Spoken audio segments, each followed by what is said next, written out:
मैं रवि कुमार, स्वागत है आपका रनेशा आईएएस में। जेपीएससी पेपर 2 की रणनीति पर चर्चा मैं काफ़ी पहले कर चुका था कि वहाँ पर 80 प्लस मार्क्स कैसे लाएं। उस रणनीति को आप लोगों ने काफ़ी लोगों ने देखा भी था, जो मुझसे जुड़े हुए हैं या नहीं जुड़े हुए हैं, और काफ़ी पसंद भी किया था। आज जो है हम लोग जेपीएससी पेपर 1 की रणनीति पर बात करेंगे, क्योंकि जेपीएससी पेपर 2 की तैयारी जो अधिकांश कैंडिडेट्स से मेरी बात हुई है, तो जेपीएससी पेपर 2 में काफ़ी कॉन्फिडेंट हैं, लेकिन पेपर 1 में उन्हें डर लग रहा है। यह स्वाभाविक सी बात है, क्योंकि पेपर 2 जहां सिर्फ झारखंड के पक्षों का अध्ययन करना है, वहीं पेपर 1 में, झारखंड के पेपर 1 में अत्यधिक विविधता है ना। लेकिन वहाँ पर भी आप 75 to 80% से भी ऊपर आप नंबर ला सकते हैं। ऐसा नहीं है कि वहाँ पर असंभव है, बहुत कैंडिडेट्स लाते भी हैं। ठीक है, हमारा खुद भी आया है, 80 प्लस मार्क्स आया है जेपीएससी के जीएस समान जीएस में, इसलिए आपका नहीं आ सकता है, ऐसा कोई बात नहीं है। ठीक है, और लगभग मैंने कंप्लीट भी करा दिया है जेपीएससी पेपर 1 का सिलेबस को। पेपर 2 तो 100% हो चुका है। यहाँ पर कुछ परसेंट्स 10-12% बच गए थे समय के अभाव के कारण, लेकिन फिर भी काफ़ी हो चुका है। जिन्होंने रेगुलर किया है, हमारे क्लास को नोट किया है, याद किया है, तो निश्चित रूप से वो पेपर 1 में भी काफ़ी कॉन्फिडेंट महसूस कर रहे होंगे। लेकिन वर्तमान समय में यह महत्वपूर्ण होता है कि आखिर क्या रणनीति अपनाया जाए। चूँकि सोमवार आज हो चुका है और संडे को परीक्षा है, और सुप्रीम कोर्ट में जो एक मामला था वह भी अब 21 तारीख को डेट दे दिया गया है, 21 या 23 तारीख को। तो जब 21 तारीख को डेट है तो 19 को तो एग्ज़ाम ही ख़त्म हो जाएगा। तो अब वह मैटर जो है विशेष कुछ नहीं रह गया है, अब आपके एग्ज़ाम्स होगी मेरे विचार से। बाकी भविष्य का तो खैर कुछ कहना मुश्किल है, लेकिन वो मैटर अब लगता नहीं है कि कुछ है। आप लोग अपना एग्ज़ाम के लिए प्रिपेयर्ड रहिए, कि होने वाला है संडे को, एडमिट कार्ड आपके हाथ में है। तो पेपर 1 हो या पेपर 2, पहला चीज़ ध्यान रखिएगा, माइंड को डिस्टर्ब मत तब कीजिएगा अगला 7 दिनों तक, है ना। और एग्ज़ाम हॉल में जब आपको एमआर सीट मिलेगा, तो वहाँ पर जो है किसी तरह की टेक्निकल फॉल्ट्स नहीं करनी है। तीसरा, किसी के साथ कोई वाद विवाद नहीं। एग्ज़ाम हॉल में बातचीत ही नहीं ज़्यादा कीजिए, तो वाद विवाद क्या होगा, बातचीत के बाद ना बढ़ेगा। कम से कम बात कीजिए, शाम को फिर जितना बात करना है कीजिए, कोई दिक्कत नहीं है। क्वेश्चन पर पूरा चर्चा कीजिए। तो ये सब कुछ जो है आपको सावधानियाँ रखनी है एग्ज़ाम के दौरान, और स्वस्थ रहना जरूरी है अगले 5-6 दिनों तक, इसका भी आप लोग विशेष ध्यान रखेंगे। तो रणनीति पर अगर बात किया जाए, पेपर 1 में क्या क्या पढ़ना चाहिए अंतिम स्थिति में, तो उस पर हम लोग आज चर्चा करेंगे। तो सबसे पहले तो एक चीज़ पॉजिटिव है पेपर 1 में, वह पॉजिटिव क्या है उसको सुन लीजिए, कि 100 प्रश्न में से 10 प्रश्न जो हैं झारखंड के आएंगे। समझ गए ना। तो झारखंड के जब आएंगे तो वहाँ जितने भी आपने पेपर 2 में पढ़ा है, झारखंड का इतिहास, झारखंड का भूगोल, झारखंड की इकोनॉमी, सारे के सारे को आपको यहाँ पर अप्लाइड करना पड़ सकता है। झारखंड का करेंट अफेयर्स, यही सब मिला जुला के आपको 10 प्रश्न रहेगा 20 मार्क्स का। यहाँ आपको 7 से 8 प्रश्न सही करना है। झारखंड में आप सभी ने काफ़ी मेहनत किया है, मुझे पता है। चाहे मेरे मेंबर्स हों, मेरे सब्सक्राइबर्स हों, या फिर कोई भी कैंडिडेट्स हो, चूँकि 110 प्रश्न आना था 200 में से, तो झारखंड में तो आप लोगों ने काफ़ी मेहनत किया है। तो यहाँ पर आपको एनी हाउ 7 से 8 प्रश्न करना होगा। तो उस 8 प्रश्न तो यहीं हो गए, है ना। जो 70 आपका टारगेट है, देखिए कैसे पूरा होगा। 8 प्रश्न तो यहाँ हो गए, अब रहा 62। पहले हम लोग आते हैं इतिहास पर। इतिहास से 5, 5 और 5, 15 प्रश्न आने वाले हैं। इसमें मैंने प्राचीन और मध्यकालीन भारत को अच्छी तरह से ख़त्म करा दिया है।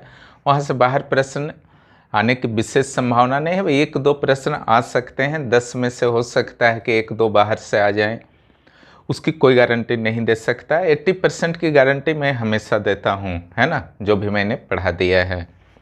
तो यहाँ पर आधुनिक भारत में भी मैंने 3 से 4 टॉपिक्स को क्लियर कर दिया है। और जहाँ तक स्पेशल टेलीग्राम ग्रुप का बात है तो वहाँ पर मैंने वॉइस कॉन्फ्रेंस के माध्यम से लगभग सारे जेपीएससी पेपर 1 के हर सेक्शन के टेस्ट ले लिए हैं। विविध वाले सेक्शन को मैंने, चूँकि एग्ज़ाम्स करीब हो रहे थे तो रिवीजन करने के लिए अब कैंडिडेट्स को छोड़ दिया गया है। तो यहाँ जो आपको टारगेट रखना है 15 में से 10 का टारगेट रखना है इतिहास से, है ना। अब सामान्य भूगोल की बात करते हैं तो यहाँ से 10 प्रश्न आने वाले हैं। यहाँ पर एक प्लस पॉइंट जो है, यहाँ पर जो एक प्लस पॉइंट है वह है कि यहाँ पर से वर्ल्ड ज्योग्राफी को हटा दिया गया है। छठी जेपीएससी से 5वीं तक आया करता था। सिर्फ इंडियन ज्योग्राफी को आपको अच्छी तरह से करना है। तो जो 2 प्रश्न आपके आएंगे डेमोग्राफी से आएंगे, उसको तो गलत एकदम मत कीजिएगा। सामाजिक भूगोल और डेमोग्राफी तो उसका मैंने बहुत अच्छी तरह से नोट्स दे दिया है। भाषा वगैरह का ज्ञान, प्रजाति वगैरह का ज्ञान, यही सब सामाजिक भूगोल में आता है। वहाँ से गलत मत कीजिएगा, दोनों में दोनों बनना चाहिए, है ना। और रह गया आपका आर्थिक भूगोल, तो इसका भी अच्छा खासा डाटा मैंने दे दिया है। यहाँ से 2 प्रश्न हैं, भौतिक भूगोल और सामान्य भूगोल, तो 3 3 6। तो यहाँ पर जो है आपको 10 प्रश्न में 6 से 7 प्रश्न एनी हाउ करना है, समझ गए ना। तैयारी जिनका अच्छा है वहाँ पर हड़बड़ाइएगा नहीं, सोच समझ के उत्तर दीजिएगा। यहाँ 6 क्या 7 प्रश्न भी इजीली निकल जाएगा या 8 भी पहुँच सकता है, क्योंकि वर्ल्ड ज्योग्राफी नहीं है। और ये जो सारा सेक्शन दिया गया है ये पूरी तरह से आप बहुत ज़बरदस्त तरीके से अगर तैयारी किए हैं तो 7-8 स्कोर करना यहाँ पर कोई मैटर नहीं है। रहा आपका भारत का संविधान और विकेंद्रीकरण, पंचायत नगर पालिका। पंचायत नगर पालिका का मैंने इसलिए स्पेशल क्लास ले लिया था और उस क्लास से 2 क्वेश्चन तो आपके आ ही जाएंगे। अब भारतीय संविधान में 4 भी बना लीजिए, बहुत बेहतर है। कम से कम 3 तो बना ही लीजिएगा। तो ये 5 प्रश्न हो गए। लोक प्रशासन और सुशासन से 4 में से 2 प्रश्न आपको कर लेने हैं, क्योंकि लोक प्रशासन से अधिकांश अभ्यर्थी जो हैं थोड़े से अनजान होते हैं।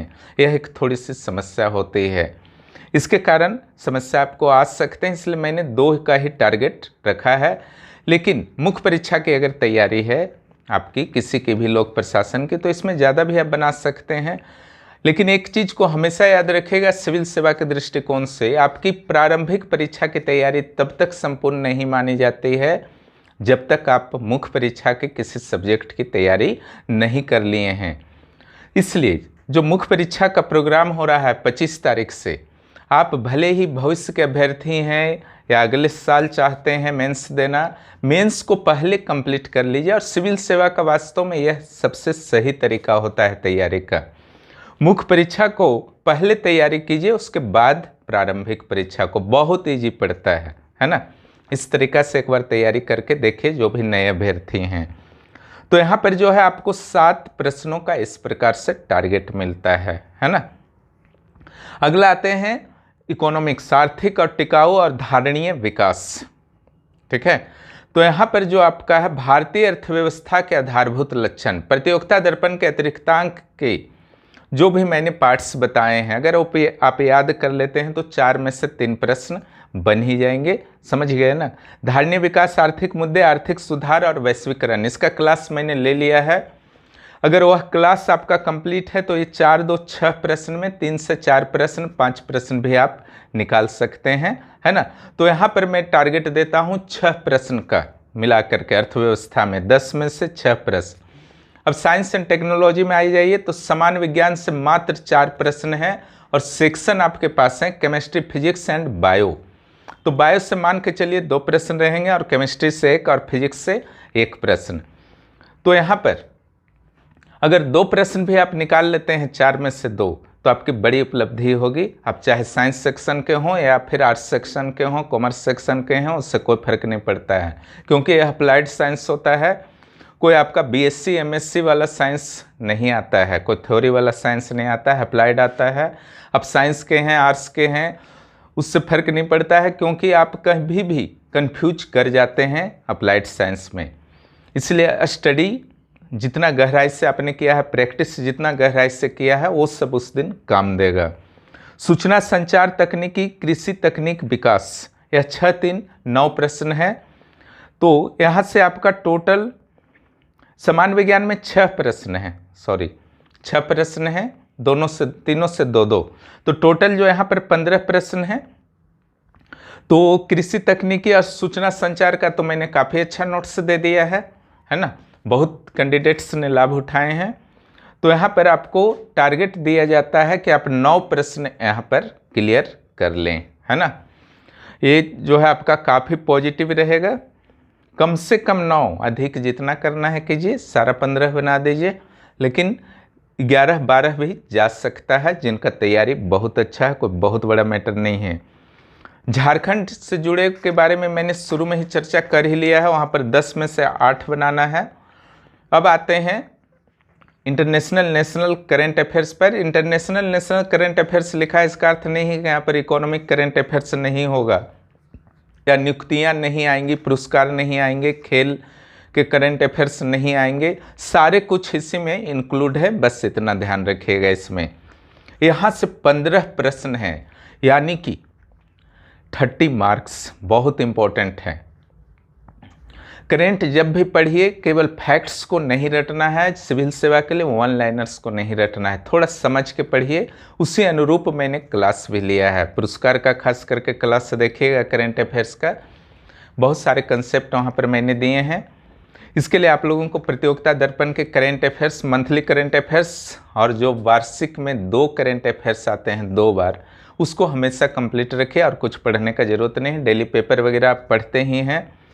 तो यहाँ 15 में से आपको मिनिमम जो है 12 प्रश्न टारगेट रखना है ना। ये बहुत हेल्प करेगा, यहाँ गलती नहीं होना चाहिए, क्योंकि आईएएस टाइप का यहाँ तो करेंट अफेयर्स आता नहीं है।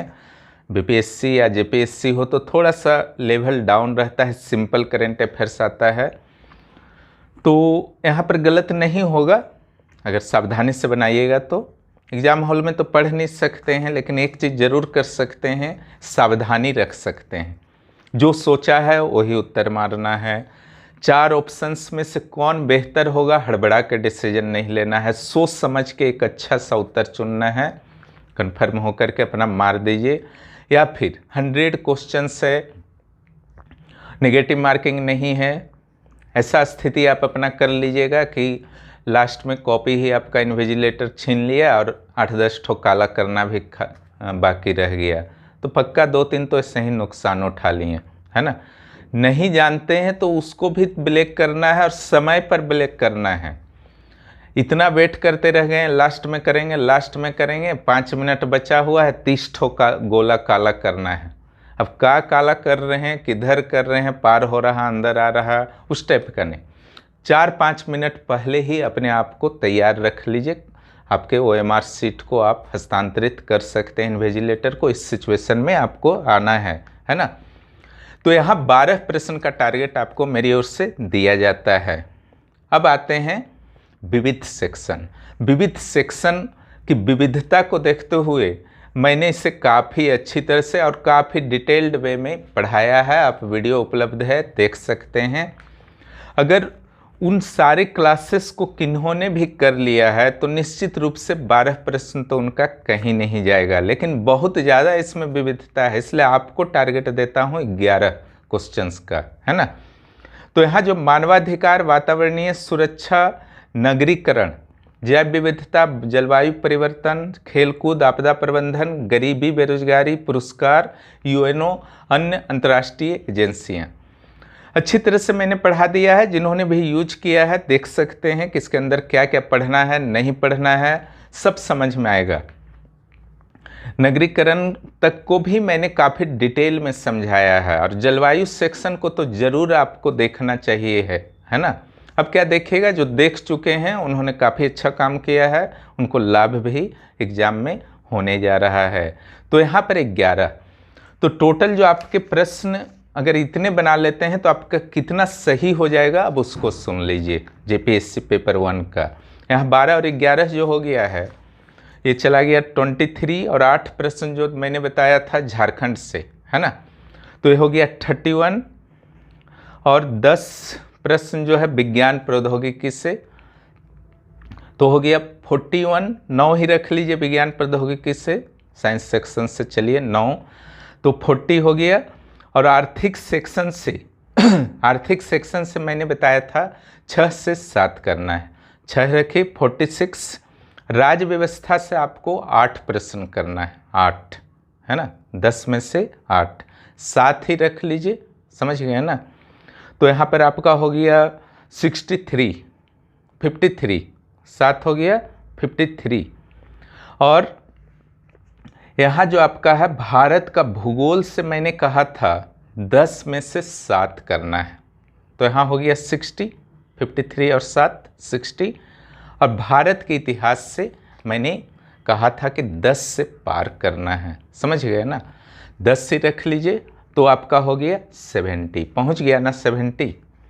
ऐसा नहीं कि असंभव है, यहाँ देखिए 70 पहुँच रहा, वहाँ 80 का टारगेट मैंने दिया है, एकदम न्यूनतम में मैंने रखा है। जो मैंने पढ़ाया है, जो अच्छी तरह से पढ़े हैं, उनका 70 तो आपका एनी हाउ आएगा अगर इस रणनीति का आप पालन करते हैं।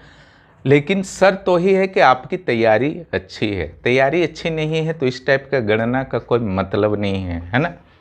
जिनकी तैयारी अच्छी है उनके लिए सब कुछ अच्छा होने वाला है उस दिन, कोई टेंशन मत लीजिए ज़्यादा, है ना। नर्वस एकदम नहीं होना है, एकदम फाइनल रिवीजन अच्छी तरह से कीजिए। जितना सेक्शन पर अच्छा कमांड है उसको अच्छी तरह से पढ़िए। जो सेक्शन कभी नहीं पढ़े हैं, छुए भी नहीं हैं, उसको तो छोड़ ही दीजिए, है ना, उसी दिन डायरेक्ट सॉल्व कीजिएगा। अभी नया पढ़ने का कोई भी मतलब नहीं है, सब चीज़ बेकार है ना। बस प्रीलिम्स क्लियर कीजिए। मुख्य परीक्षा का चरण जो है थोड़ा आसान होता है, इतना टफ नहीं होता है। यहाँ बहुत लोगों से आपको मुकाबला करना पड़ेगा, तरह तरह के लोगों से मुकाबला करना पड़ेगा, जिनका सिविल सेवा की परीक्षा कोई लक्ष्य नहीं होता है। वो भी ऑब्जेक्टिव में इतने मास्टर हो जाते हैं कि ऑब्जेक्टिव निकाल करके भी वो खुश रहते हैं।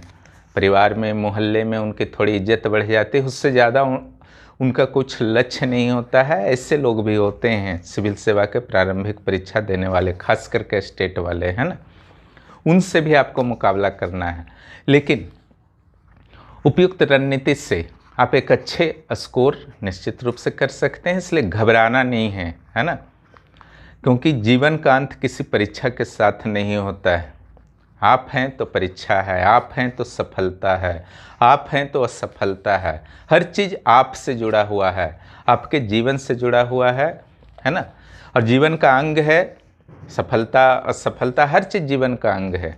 इसलिए घबराना नहीं है, सब चीज़ को अभी साइड रखिए।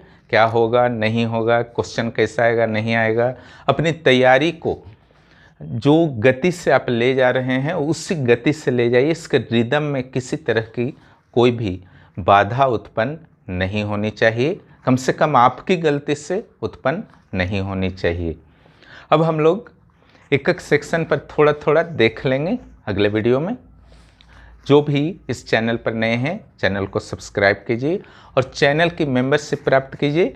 मैं पर्सनल गाइडेंस टेलीग्राम के स्पेशल ग्रुप पर दे पाऊँगा आपको, और यहाँ पर जितना संभव होता है मैंने क्लास दिया भी है, आप लोगों ने देखा है। जेपीएससी प्रारंभिक परीक्षा को लगभग मैंने फिनिश कर दिया है, ताकि झारखंड के ग्रामीण, गरीब, वंचित, जनजातीय अभ्यर्थियों को, और यहाँ तक भी शहरी अभ्यर्थियों को भी, है ना, जो ग्रामीण, गरीब और वंचित नहीं हैं, उन अभ्यर्थियों के लिए भी मार्गदर्शन किसी के लिए आसान नहीं होता है ना। आपके पास संसाधन है या नहीं है उससे कोई मैटर नहीं होता है। बहुत लोग दिल्ली, पटना, रांची जा कर के लाखों करोड़ों रुपया फूंक देते हैं तैयारी के नाम पे, है ना, लेकिन फिर भी सिफर मिलता है। इसलिए मार्गदर्शन इतना आसान नहीं है कि सिर्फ आप पैसा खर्च कर देंगे तो आपको ज्ञान मिल जाएगा, गाइडेंस मिल जाएगा, इतना आसान नहीं है। और सिविल सेवा में बिना मार्गदर्शन के सफलता जो है बहुत कठिन होती है, असंभव नहीं है। कुछ भी असंभव दुनिया में नहीं है, आप खुद भी कर सकते हैं दृढ़ संकल्प पर। लेकिन मार्गदर्शन अगर सही मिल जाता है तो आपके लिए, अगर आप मेहनती हैं, मेधावी हैं, दृढ़ संकल्पित हैं, तो निश्चित रूप से आपके लिए वह बहुत सकारात्मक सिचुएशन होता है कि आपको एक अच्छा मार्गदर्शन मिल रहा है ना।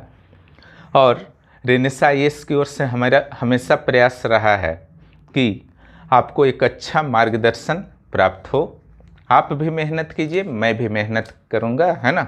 मैं भरपूर मेहनत करूँगा ताकि आपको आपके मंजिल तक पहुँचाने में मेरा भी कुछ योगदान हो सके।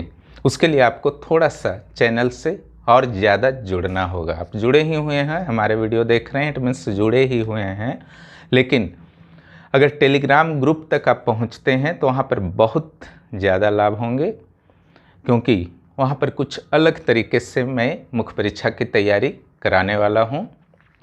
यानी कि एक समझ लीजिए कि लक्ष्य किस तरीके से प्राप्त हो, तैयारी करने के दौरान ही आपको फीलिंग आने लगे, है ना, कि हम लक्ष्य की ओर जो है बहुत तेज़ी से मैं बढ़ रहा हूँ, उस टाइप का कुछ तैयारी करवाया जाएगा।